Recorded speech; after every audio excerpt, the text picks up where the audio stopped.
Of course, we are with our comedian friends tonight, Heather and Blaine the comic, Heahter Jay and Blaine the comic. And comic is how different is a comic and a comedian?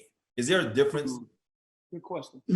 That's a technical question. That's an old head question. That's like the old comedians will be like a comedian and a comic, but I don't think anybody in the modern age thinks there's a difference. I think they're, synonymous terms. Okay. But you could argue polish, amateur versus professional. Oh, I think male versus female with the, COMEDIANNE or something. You know what I mean? That whole male, female with the what is it? The noun. The nouns. I mean, the letter, the you can teach spell. You know what I'm saying? The letters itself. But it's cool. I don't think it's no big deal. You know what I mean? It's just how you want. Okay, all right. Y'all want to get in some of these headlines out here, man. A lot of things are making news right now. Y'all got any issues with a white person playing a black person in a comic strip on a cartoon? Anybody got any issues with that? Hell yeah. I mean, Tropical Thunder was funny to me, if you ask me. that was blackface. That was blackface, Robert Downey Jr. The reason I'm saying is because you're talking about animation, right? Yeah, the animation part. You got the white actors that are dropping out of these roles. You had what's his name, Mike Henry, who played Cleveland Brown, Family Guy for 20 years. Doing it because he's a white guy playing a black guy. And Jenny Slate stopped playing Missy on Big Mouth because she said that should be for a black actor to play a black character, even though it's a cartoon. Well, I think that's a high form of pandering and throwing a bone. I don't think Dr. King or Malcolm X would have ever gave a speech about voiceover actors playing cartoon drawings of fictitious people. I think this is like we're not going to give them equal opportunity, but we got to throw them something, and this will shut them up. But somebody made a good point. Is James Earl Jones gonna stop voicing Darth Vader? I mean, Luke and Leia were white. Only black. He was black, wasn't he? Come on, that no, deep. He was a white man. Anakin Skywalker was a white man. Huh? No, Anakin Skywalker was a white man. His kids were white. He was with a real pale white woman that he had sex with. I mean, like. Darth Vader don't have a face. That's the important part. But it's. I think it's small and petty, and I don't think anybody really cares. Yeah, honestly, because I don't look. If a black actor got a chance to play a white cartoon character, we don't want to get to that point where it's like, you know what, you shouldn't be playing a white cartoon character if you're black. You know what I'm saying? So I think that's kind of. What do you think, Donny? I think black people ought to play black people and white people ought to play white people. Hey, we got enough white people to fill the roles, and we got enough black people to fill the black roles. I just feel, hey, Darth Vader was black, so he had a black voice. Well, you already know how it is in Hollywood. Who was that? I think the movie The Mexican. They had a white guy playing the Mexican. Remember that movie? I know we talked. Yeah, but I think that's wrong. I mean, you got enough Latinos to play Mexican roles. You know what I mean? Like, I hate it when I see like Italian, Goodfellas movies, gangster movies, Italian movies where white people are playing the Italian. I think fill the role the right way, or don't fill it. That's what I feel. Right. I got you on that. All right, how about this headline? No justice, no booty. That's what they were chanting outside of a Portland strip club because. They got a lot of protesters. I was walking past these two Portland strip clubs, and they were trying to get equality for the black strippers because they weren't getting enough time on stage as opposed to their white counterparts. Well, let me say this. Now's the time to try to get whatever you want. Okay, now is the time because everybody is removing everything that's got even a hint of racism from Ain't Your Mama. So you got these neighborhoods that we have a place in Houston called Sienna Plantation. They taking plantation off the name. You name it. Now's the time. If you can get it done, get it done. Is all I'm saying. How you feel about that, Heather? Because they were saying that they weren't getting the same representation. They were getting bad shifts. They couldn't play some of the music because they didn't want to bring in a certain type of crowd.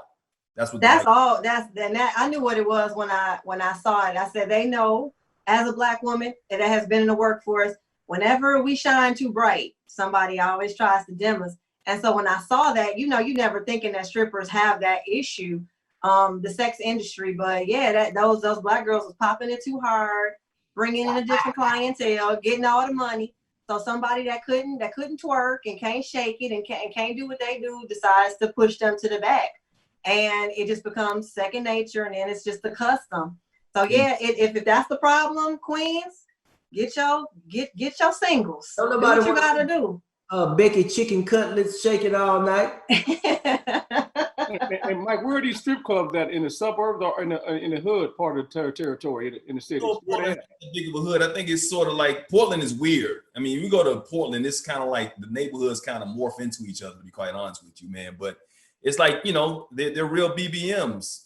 Big booties matter. You know what I mean? So that's what they're trying to protest, man. Big booties matter. Get them booties out there and shake it, man, as much as you can.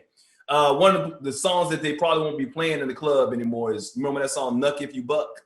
If You Buck. No, I think Lil Scrappy used to sing or whatever. Well, the producer of that song, Lil Jay, they're canceling him and they're canceling the song itself because they found out Lil Jay was a Trump supporter. Oh, wow. When you find out, like, let me ask you this. If you find out one of your family members or a close friend is a Trump supporter. I actually have one.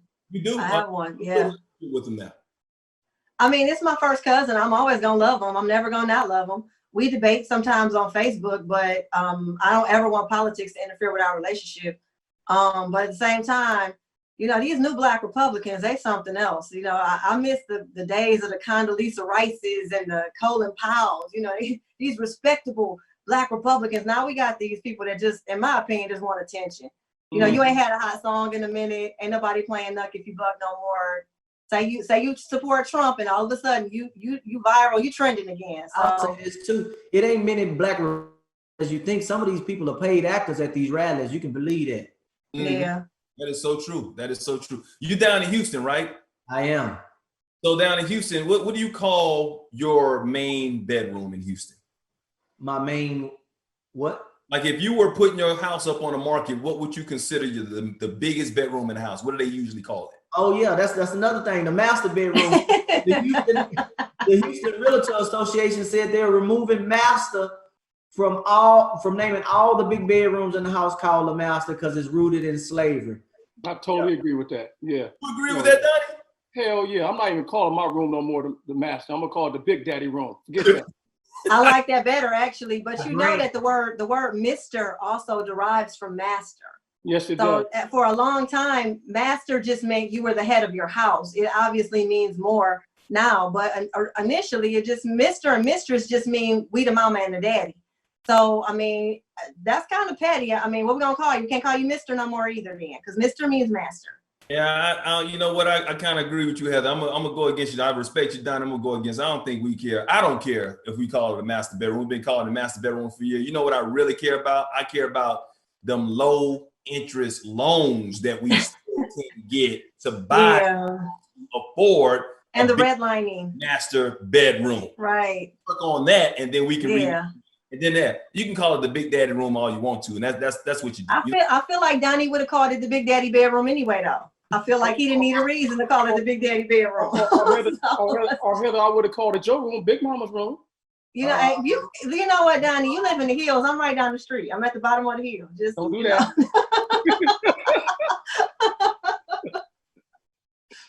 I'm gonna let y'all have a moment.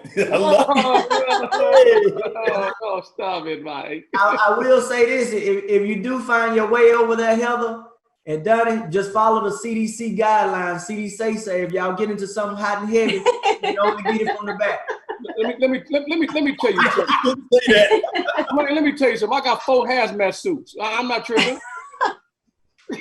One for each of us. Wow, hey, that's real protection right there. That's real protection. Do you wash them after each use, Donny? No, I got the throw. Disposable. Yeah. I can only imagine where the holes are in that suit. You so nasty. You so nasty. Mike, your mind stay in the gutter, boy. We're going to take our final break. When we get back, we'll come back to wrap up the show right here on the Mike Show.